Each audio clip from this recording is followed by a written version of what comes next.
develop what we will call a contagion.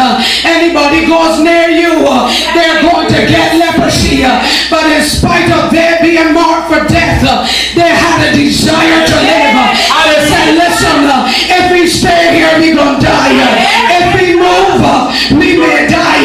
But you don't know what will happen until you move. God used 4 leprous men to bring deliverance to the nation of Israel and the city of Samaria, because he caused their walking and their dragging to sound like an army, and the Syrians fled and left all their food and all their plunder.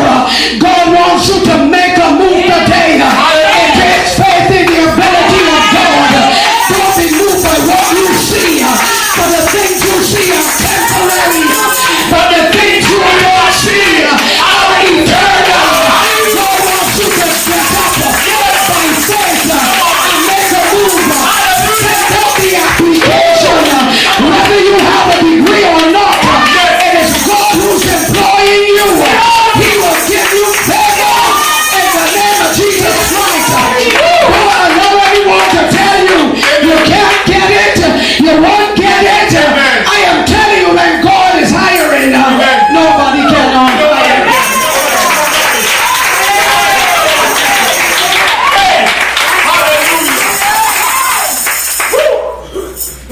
The first administrative job I got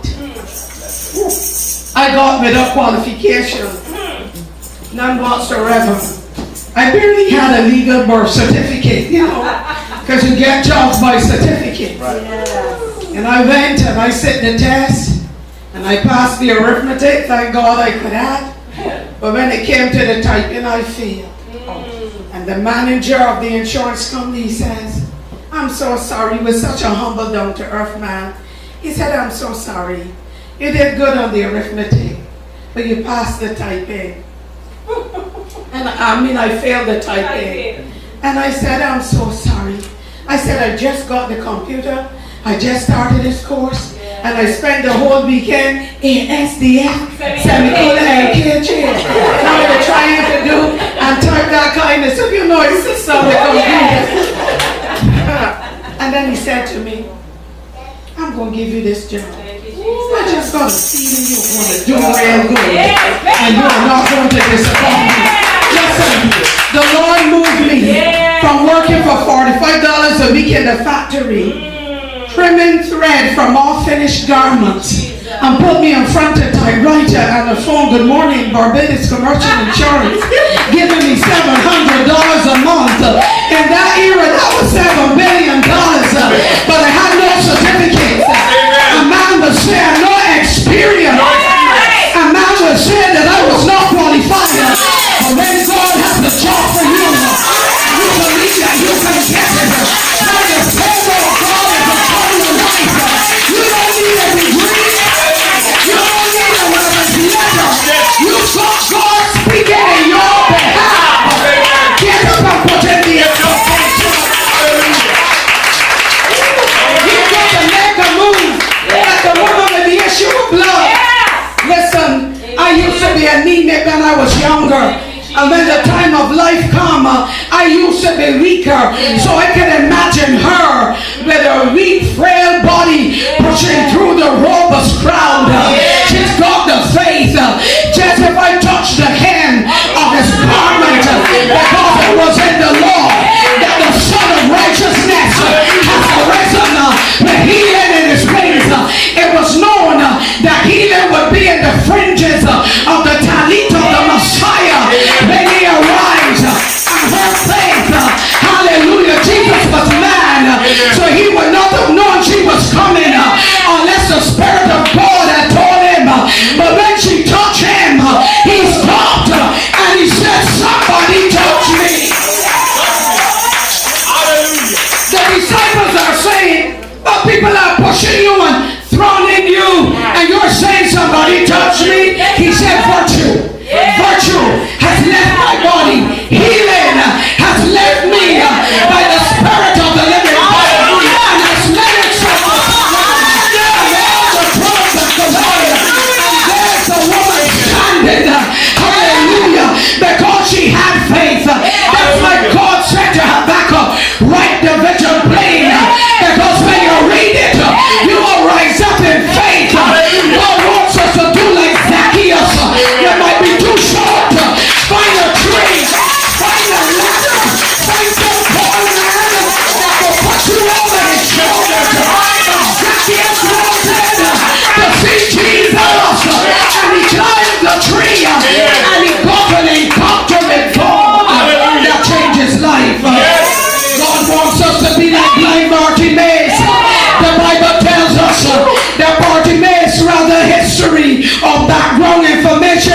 disturbing the peace. You are out of order. And Bartimaeus is calling the louder. And the Bible tells us when Jesus got in proximity of him, he said, bring him to me. And he asked him what he wanted. He said that I might receive my sight. And he was made everywhere whole. Background information tells us that he became a disciple of Jesus Christ. It took faith. It took faith to believe that the blind man would see. Because before Jesus, there's no record of the blind being healed in the earth. But Jesus had come as salvation to his people. Mighty God, the Lord wants us to be like the psalmist Asaph, who said that he would inquire of the Lord in the house of God. You see, when the place where you worship is the house of God, you could come to church and you can inquire of God in the house of God, because you know that God is in your church. It's not a synagogue of Satan. It's not a house where the leadership endorses all kind of carnal and immoral behavior. But you know, when you come into the house of God, some hymn, some song, some testimony, the preach word, somebody that is anointed with prayer, prophesy God's will for your life. So God said, write it. It's not only for you, Habakkuk.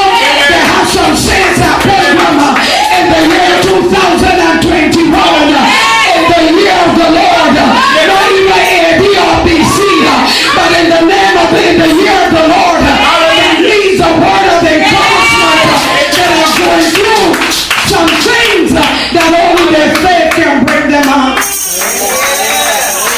Oh my God. He says, write the vision, that he may read who runs it, that he may run who reads it. He says, for the vision is for an appointed time. I know we like things now like microwave stuff. I remember my first encounter with what I call cream potato or crushed potato in a box. And I boiled the water and I threw in the potato and the powder, and it became cream potato. I said, just so, like magic, in the name of Jesus Christ, and I throw that in the garbage. No. That had looked devilish to me. No, let me put some work in it. Let me do some stirring. Let me try to get up or not. I like real food, not quick food or artificial food. I don't want no plant-based chicken, no plant-based oxtail, no plant-based turkey. I want the turkey God created in Eden. I want the meat that God told Noah that we should not eat meat. I want the real stuff. I want to peel the potato, wash it and cut it, watch it cook, and then put in your cheese and your butter and that kind of stuff with it. And so God says, listen, even though your faith is in me for your healing, amen, even though your faith is in me for your deliverance, it still has an appointed time, because I am in control. Because what some Christians don't understand, that God will allow troubles and testing to come to cause you to become who God wants you to be. If somebody that do good things, they won't be coming to church again. They'll be hitting the nightclub. If some believers had all the money they wanted, they won't be paying tithes out to the $100. They'll be buying all the brand name stuff and living large and in charge. And so sometimes God has to keep us in a difficult place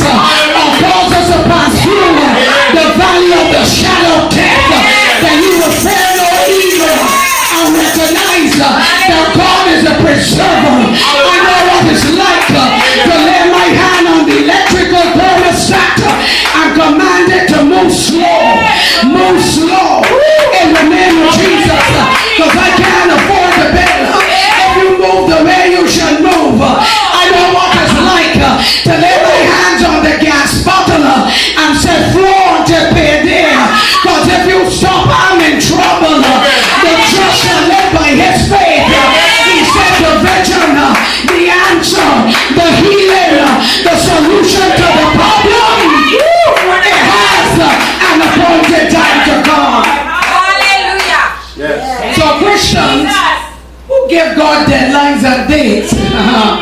God isn't moving by your deadline. Oh God, I have to be married before I get in my 40s. If you want a man of God, you will get him and God is ready. That's why some people know they're going into prisons and they're marrying men on death row and a lifetime in prison, and somebody pitching a tent for you to have conjugal visit. That is the most disgraceful thing that you could ever think of, because that kind of intimacy is to be in total privacy. But when you don't want the will of God, Satan will get what you want for you. But they that wait upon the Lord, oh, when you wait upon the Lord, when you wait upon the Lord, when you're not in a hurry for anything, when you wait upon the Lord, you know, when you're a person of faith, people tend to think you are stupid because everybody all around you is doing what they want to do, and it seems like it's working out. They think that you're slow, that you're autistic, you know, that you don't have what it takes, you're not ambitious. They don't understand waiting on God. Like Job sat at the ash heap for 9 months and he said, I'm going to stay here until my change comes. He didn't rush nothing. He just waited on God. And even though you have faith in God, you've got to wait. Are you willing to wait? Are you willing to trust God? I want you to know that God knows the need is open. God sees the problem. He sees the pain. But don't you know that when you have faith in God and you allow the peace of God to rule your heart and your mind, that you can live in a storm and it don't bother you? You know that God, when God changes you, your circumstances do not bother you at all.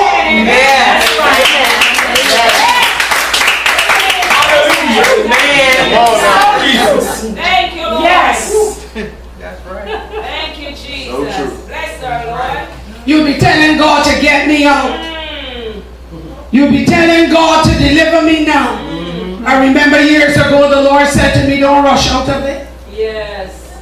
Walk it out. Take your cool time. Yes. And walk it out. Because when you come up, you will never be the same again. Some people think when they look at men and women of God with great anointings, they think you get it because you were just in church for 50 years.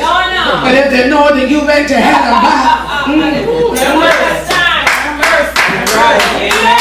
if you only know the sanctuary and the witchcraft and the voodoo and the orby are the things that I've had to fight to stay alive, to declare the word of the Lord.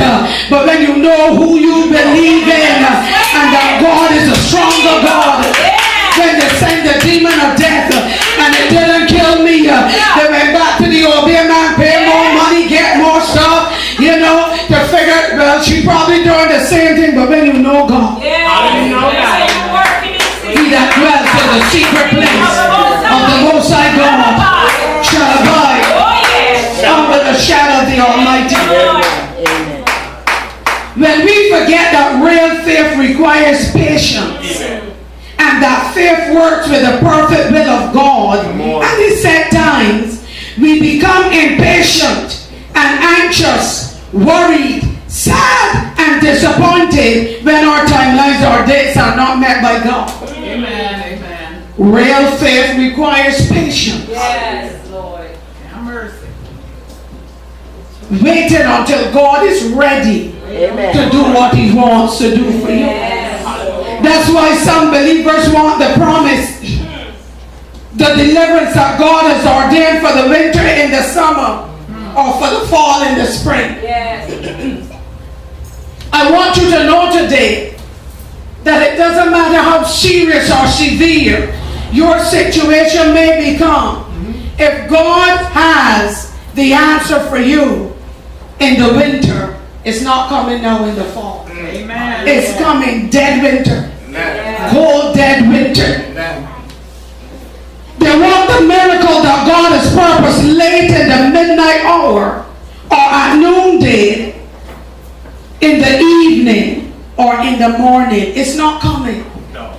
It's not coming. You get news at 8 o'clock in the morning and God's set time is midnight tonight. until midnight. You've got to stand in faith and believe and confess.